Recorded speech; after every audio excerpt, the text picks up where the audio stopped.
Oke, kita lanjutkan untuk soal berikutnya, yaitu pilihan ganda kompleks 5 soal.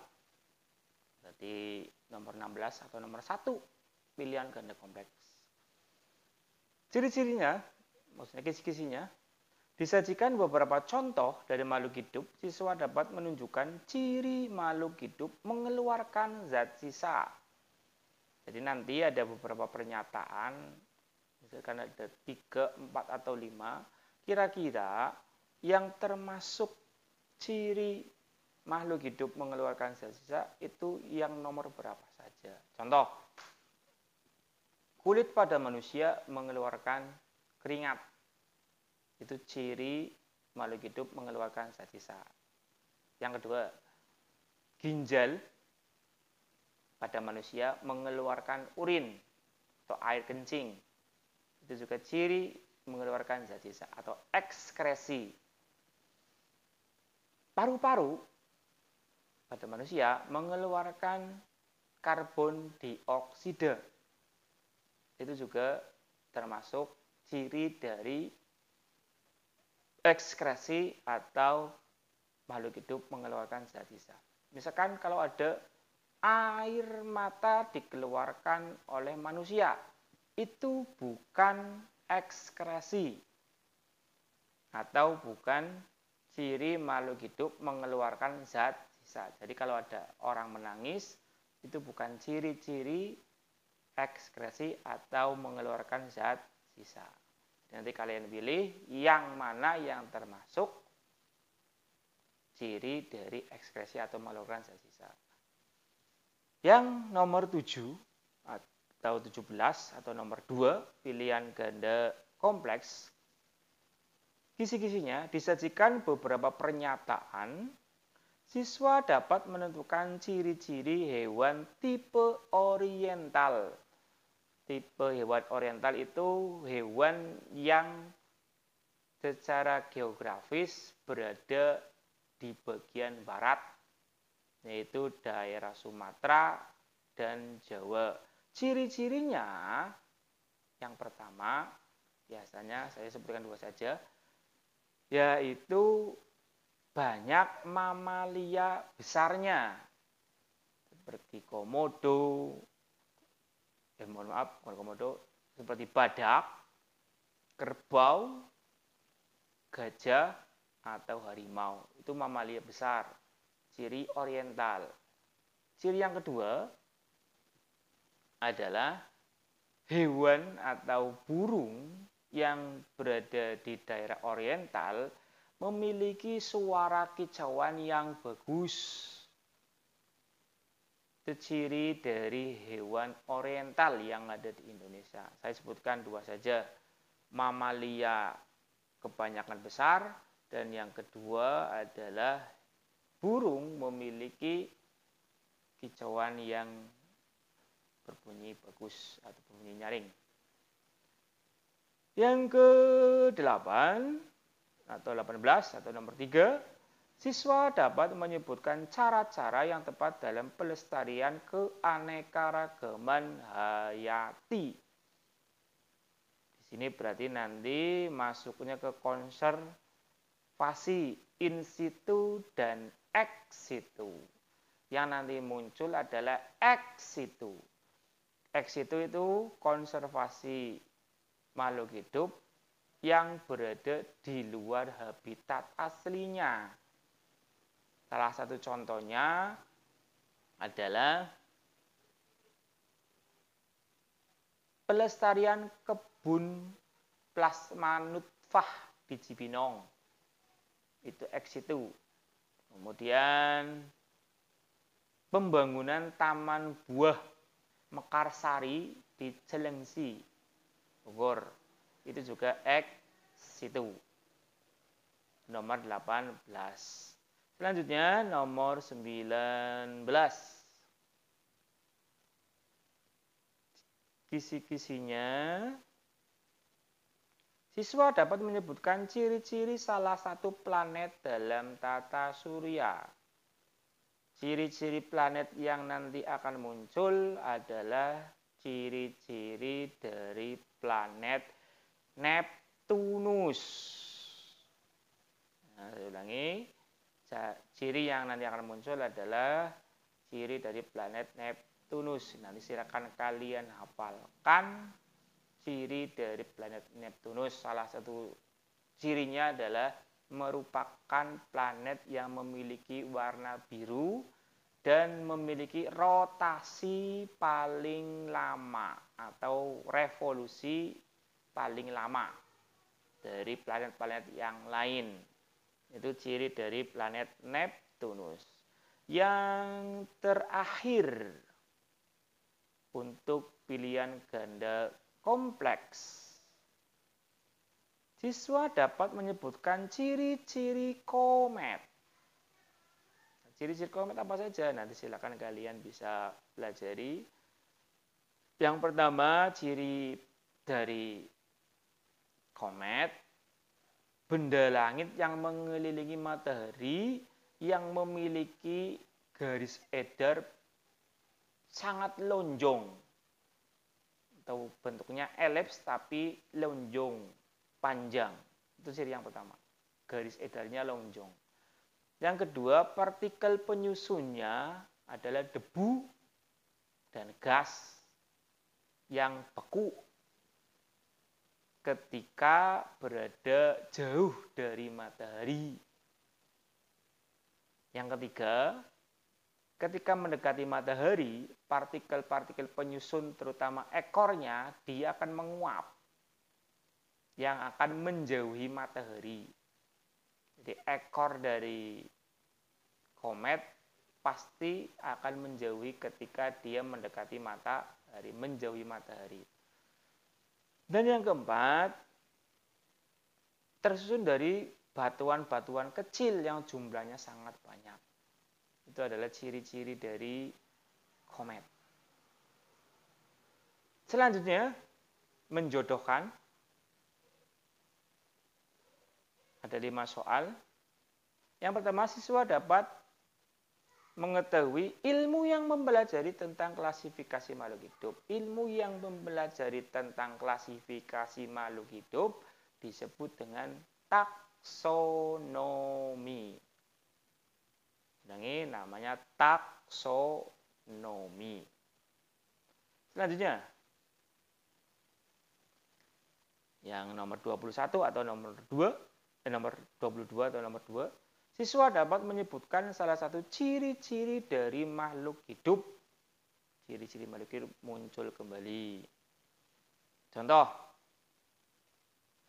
prediksinya adalah tanaman putri malu jika disentuh akan mengucupkan daunnya. Maka ciri yang dimaksud adalah iritabilitas atau peka terhadap rangsangan.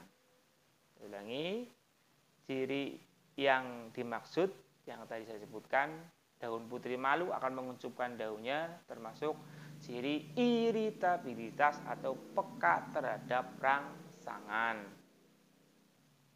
Selanjutnya adalah nomor 3 atau nomor 23. Siswa dapat menjabarkan komponen penyusun lingkungan. Kalau penyusun lingkungan berarti ada 2 macam, biotik dan abiotik. Prediksinya nanti disebutkan, misalkan mangga, semut, serangga termasuk komponen lingkungan, termasuk komponen apa? Berarti jawabannya biotik. Atau misalkan sinar matahari, batu, tanah, udara termasuk komponen lingkungan berupa, jawabannya adalah abiotik.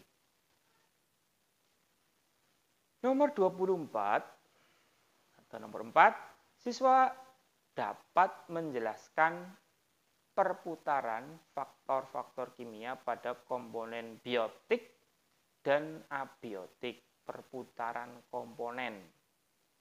Prediksi soalnya,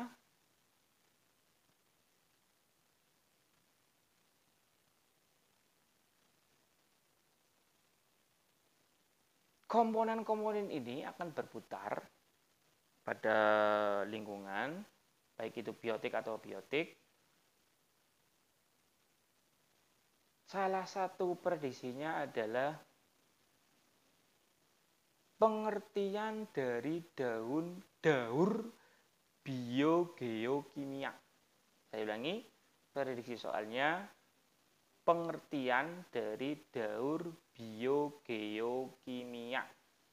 Jadi perputaran faktor-faktor kimia melalui organisme dan lingkungan abiotik, baik itu tanah dan air, itu adalah daur biogeokimia. Saya ulangi sekali lagi.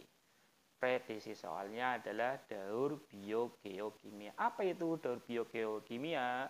Perputaran faktor-faktor kimia melalui organisme dan lingkungan abiotik, yaitu tanah dan air. Terakhir, nomor 5 atau nomor 25. Siswa dapat menyebutkan gangguan-gangguan pada matahari. Ini berarti nanti masuk ke materi tentang matahari. Prediksi soalnya. Aktivitas yang dilakukan oleh matahari berupa gumpalan-gumpalan pada fotosfer. Saya ulangi, gangguan-gangguan atau aktivitas yang terjadi pada matahari berupa gumpalan-gumpalan pada fotosfer. Itu namanya apa? Dan jawabannya adalah granulasi. Jadi granulasi itu aktivitas yang ada pada matahari berupa gumpalan-gumpalan yang terdapat di lapisan fotosfer. Granulasi. Lanjut, isian singkat.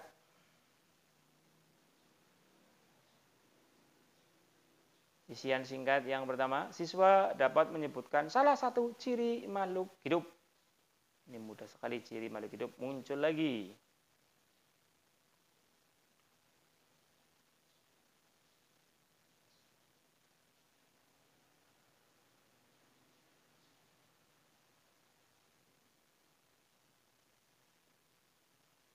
Mohon maaf untuk nomor 26. Bukan itu.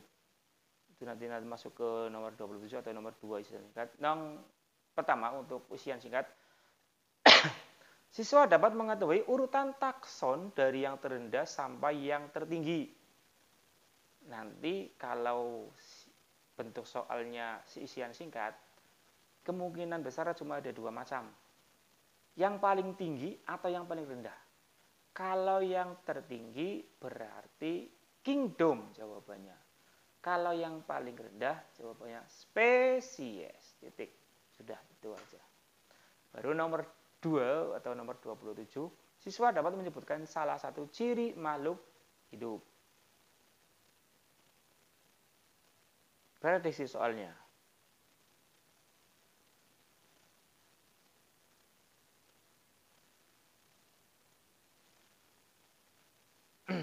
Daun jati atau daun pohon jati ketika musim kemarau dia akan meranggas atau akan menggugurkan daunnya.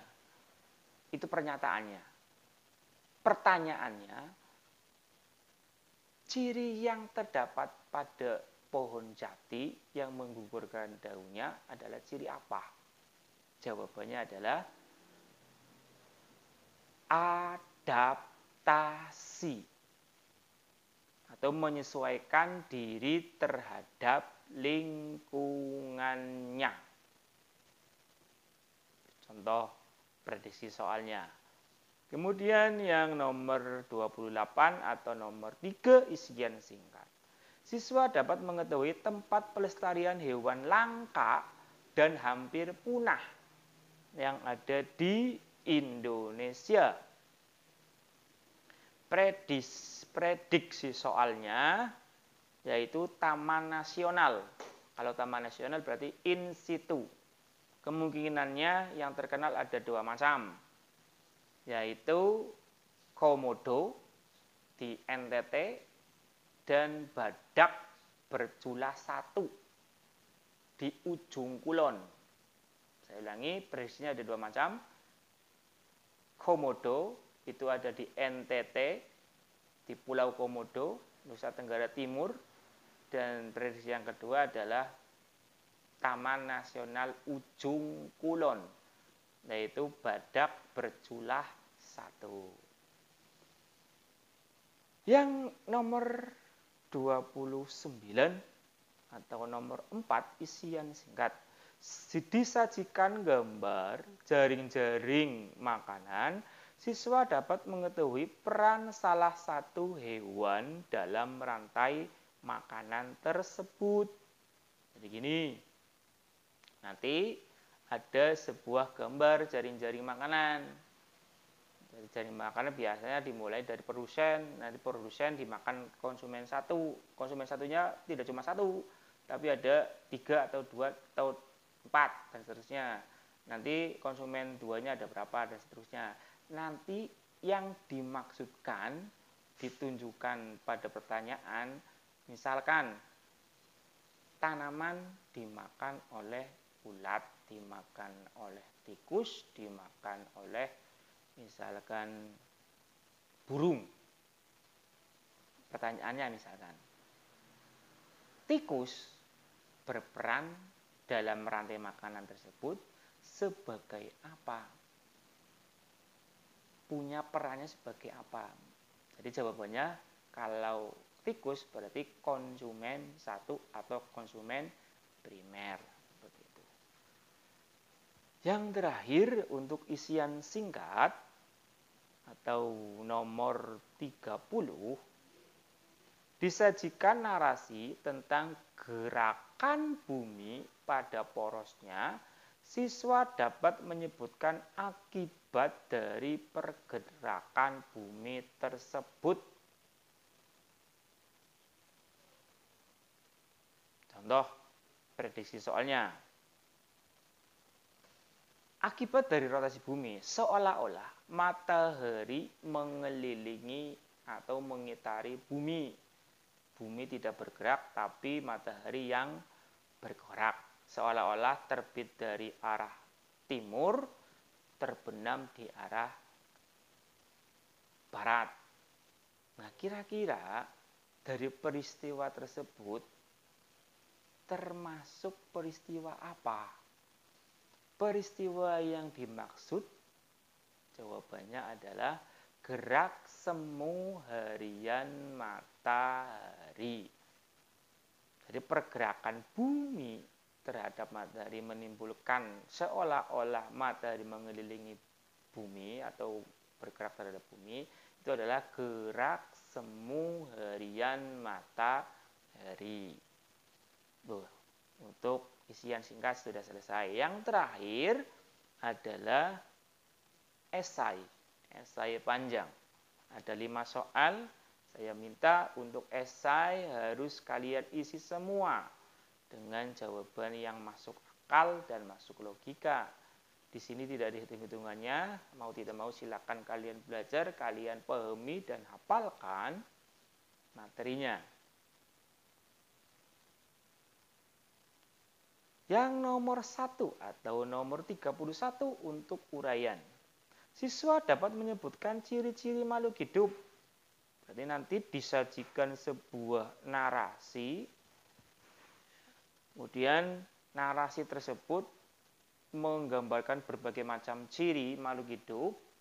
Nanti dari narasi tersebut kalian menyimpulkan di situ ada berapa ciri. Contoh prediksi soalnya. Ada seorang penyelam mengamati cumi-cumi. Nah, ketika seorang penyelam mengamati cumi-cumi, kemudian mendekati cumi-cumi, setelah didekati, cumi-cumi tersebut bergerak lari menjauhi penyelam tersebut. Sambil mengeluarkan tinta. Tidak tahu yang namanya cumi-cumi itu menghasilkan tinta. Menyemprotkan tinta kepada penyelam tersebut ketika didekati. Nah, kira-kira dari pernyataan tersebut, kisah tersebut, ada berapa ciri yang terdapat pada cumi-cumi? Yang pertama, dia berlari. Berarti ciri yang pertama adalah bergerak. Yang kedua, mengapa lari? Karena dia peka terhadap rangsangan. Karena rangsangannya berupa penyelam tersebut. Yang ketiga, beradaptasi. Namanya adaptasi tingkah laku. Menyemprotkan tinta. Itu salah satu contoh dari adaptasi tingkah laku pada cumi-cumi. Jadi peristiwa tersebut ada 3 ciri: bergerak, peka terhadap rangsang, dan adaptasi. Adaptasi tingkah laku. Yang kedua, atau yang nomor 32. Siswa dapat menjelaskan manfaat klasifikasi pada makhluk hidup. Prediksi soalnya.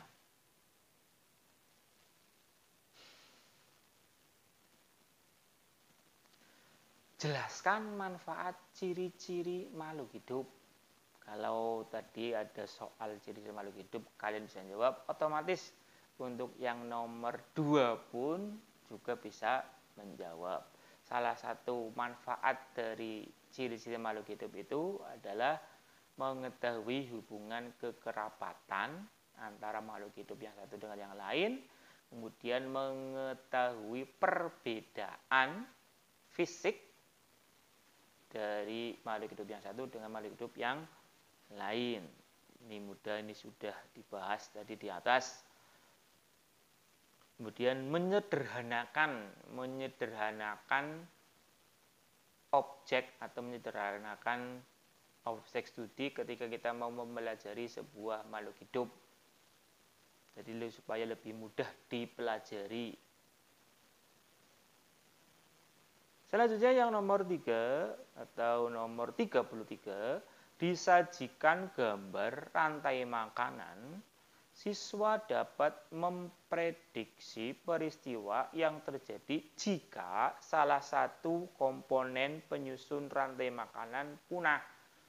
Jadi ada rantai makanan. Misalkan di situ ada padi, padi dimakan tikus, tikus dimakan ular, ular dimakan elang, elang kemudian diuraikan setelah mati oleh dekomposer, dekomposer nanti dimanfaatkan oleh padi lagi. Misalkan, jika ekosistem yang ada di rantai makanan tersebut salah satunya ular, karena diburu atau dibunuh oleh para petani, kira-kira ekosistem yang ada di sawah tersebut atau di rantai makanan tersebut apa? Berarti yang terjadi adalah tikusnya akan merajalela, populasi tikus akan lebih banyak, kemudian populasi padi akan menurun karena dimakan oleh tikus, sedangkan populasi elang semakin berkurang karena ularnya diburu oleh manusia. Selanjutnya yang nomor 34, siswa dapat menjelaskan upaya yang bisa dilakukan oleh manusia untuk melindungi hewan yang hampir punah dan langka.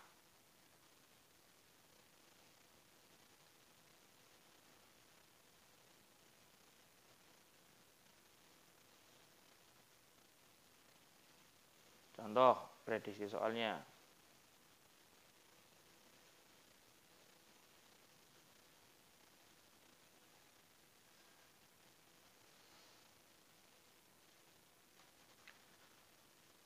Salah satu contoh dari hewan yang hampir punah adalah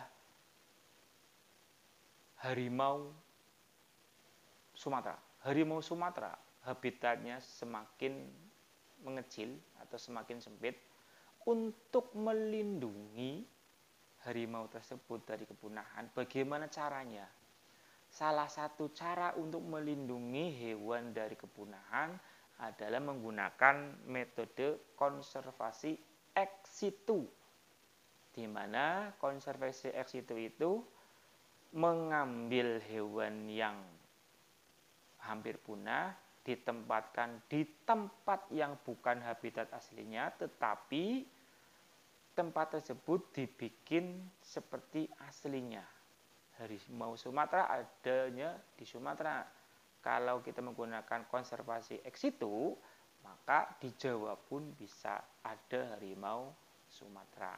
Itu salah satu contoh metode yang paling tepat untuk menghindari hewan dari kepunahan. Yang terakhir,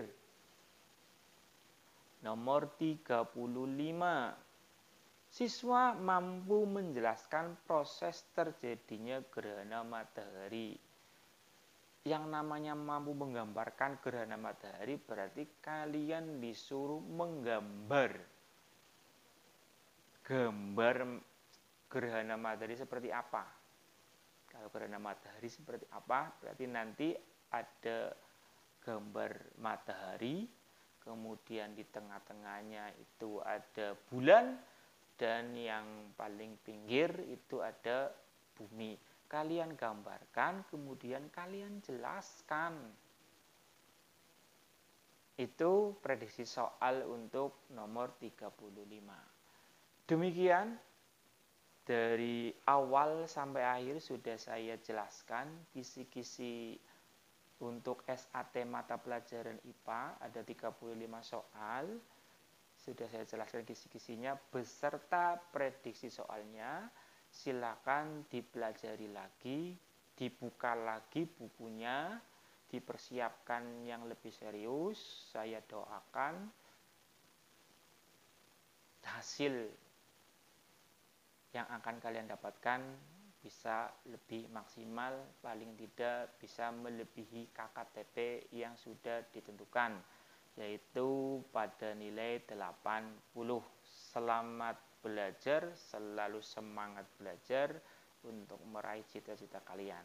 Saya akhiri, kurang lebihnya mohon maaf. Wassalamualaikum warahmatullahi wabarakatuh.